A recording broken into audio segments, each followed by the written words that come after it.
Hello everyone, good morning. আপনারা সবাই কেমন আছেন? আশা করি অনেক ভালো আছেন। আলহামদুলিল্লাহ আমরাও খুব ভালো আছি। মেয়েকে স্কুলে পাঠিয়ে দিয়ে ৫ মিনিটের মতন এই জায়গায় আমি অল্প একটু ঘোরাফেরা করি আর কি। তার সাথে গাছগুলা দেখতেছি, পোকা টোকা ধরছে নাকি, ফুলগুলো দেখতেছি। মাশাআল্লাহ অনেক সুন্দর হয়েছে ফুলগুলো আর কি, দেখতেই পারছেন। তা সবথেকে বেশি ভালো লাগে আমার এই গাছটা আর কি। ছোট ছোট ফুল আর কি সুন্দর, দেখতেই পারছেন।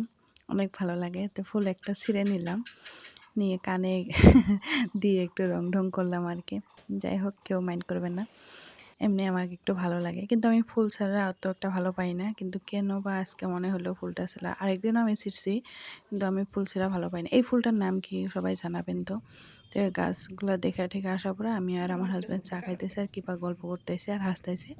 তো চা খাওয়ার পরে আমি রান্নার রেডি করব।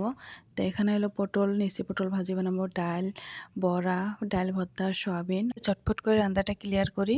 সবাই ভালো থাকবেন, সুস্থ থাকবেন। আল্লাহ হাফেজ।